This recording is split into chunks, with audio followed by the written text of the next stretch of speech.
Welcome, I'm Derwin. It's playoff time. This is why you run those laps. This is why you pump those weights. It's all about winning the championship. So Michelle, we talked about Back to the Future yesterday.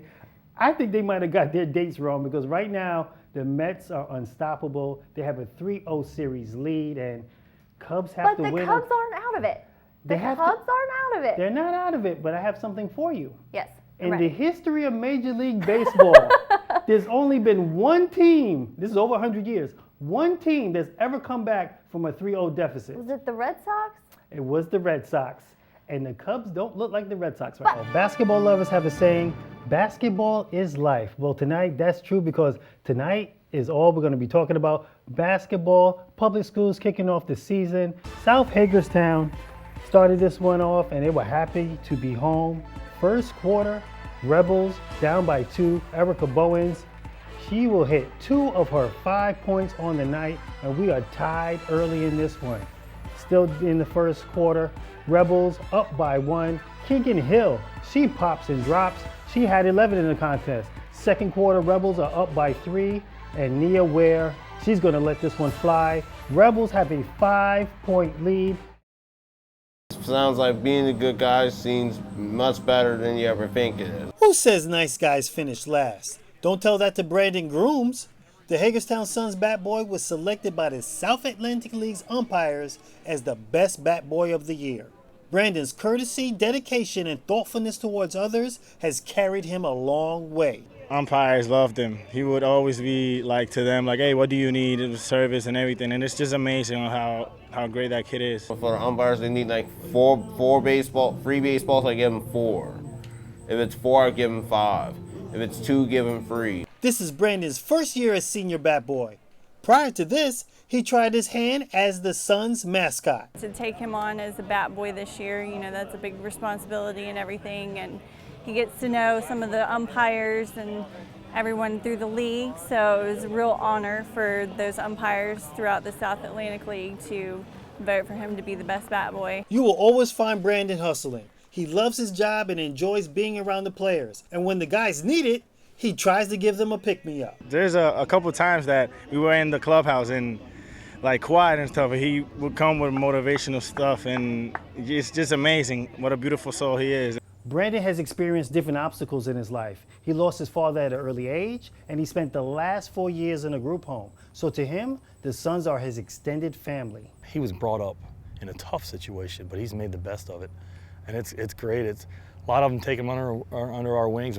I've done it myself to where, I talk to him about certain things, how to do certain things, but it's just growing up. It's just part of being a kid. I really appreciate them being my dad. Because they teach me a lot about being a bat boy, what baseball on a minor league level look like. He's like a brother to us, and he got us through a lot of down times in our season with some motivational speeches, but he's a great kid, love him. It's been really good being a senior bat boy because I get to hang out with the Suns players and I get to talk to the players, and they really have me in this dugout, which it really means a lot to me. For HMTV6 Sports, I'm Derwin Worrell. Welcome, I'm Derwin Worrell. It's a basketball Friday. South Hagerstown was playing at North Hagerstown tonight. When I got to North Hagerstown's Hub Arena, the police were there at the door. The police officer said, no one else is getting in. We're at full capacity. But I said, hey, I work for HMTV6. I'm here to shoot the game. They said, come on in. Let's look at some of the highlights. Full capacity for this one. North Hagerstown fans had one thing on their mind, beat South. South, hey, they're rebels. They really don't care. And look, ESPN was at the game. No, not really. You got like what the kids did there. Opening tip, Amir Harris, tough shot. 2-0 South. Harris finished with 16. South's Jeffrey Wetzel. He broke his nose on Monday. He's wearing a mask. It didn't affect the shot at all. That 3 gave South an 8-6 lead. Late in the first, watch the slick inbound here. That's Raheem Wilson, DeMarque Hoffman. Hoffman has 7 points. We are tied at 11. Hoffman, he's going to put up a shot here. He's going to miss it, but there's Noah Baylor with the putback. Baylor had 7 in this contest. Time running out in the first. Wetzel, look how deep this shot is. Way outside. That's a 3. Wetzel had 22 points in this game.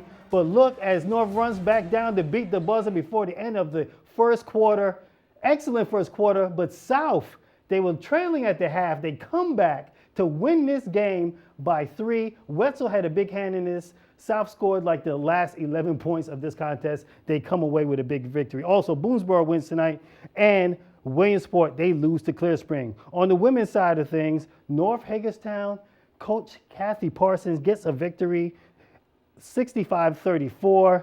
Boonesboro wins tonight for the young ladies, and Heritage Academy, they get a win, 53-34. Getting back to Coach Kathy Parsons for North Hagerstown. She's an alum of the high school. She was ecstatic that they won this game tonight. I'm elated. I'm elated to be a hub again. I'm elated to have the group of kids that I'm working with, and to get this type of victory against a protege, it makes you feel good. And Broadfording as well, they were in action tonight, but they were unable to get the victory as they fall tonight, 42-34. And in that contest, Cheska Nabel, 12 points, 5 rebounds, and 2 assists. Last night, Clear Spring, they were fired up to host Williamsport. Let's go to the first quarter. Williamsport, they took immediate control of this contest. Olivia Coleman, 17 points, 9 rebounds. Williamsport leads 8-1. Still in the first, watch the patience of Lexi Robinson. She's going to scoop by and drop in 2 here of her 6 points, 11-1 Williamsport at this point. And this game was pretty much all Williamsport. Caitlin Yost with the steal, to Kate Wade, and Wade with the layup. She had 13 points in this one. Williamsport wins, and Wade knows that they're gearing up for the second half. Every single game we're playing right now is to get us ready for playoffs, so we wanted to come out, play hard just as we would any other game. Even if it's not our best night, we always put forth the best effort, so that's what we saw tonight, and that's what got us the win. And Williamsport dominated this one. They win this one 60-26. Also, last night, Broadfording trailing by 7 in the fourth quarter, trying to come up with something to catch Hancock, but Hancock, they were able to make buckets when they needed it. Jenna Mitchell here with 2. That puts them up by 9. And then late in the contest, they would get another basket here to pretty much salt this one away. And Hancock wins this one 30-20. And that's your sports. Stay with us. Michelle will have more news on the other side.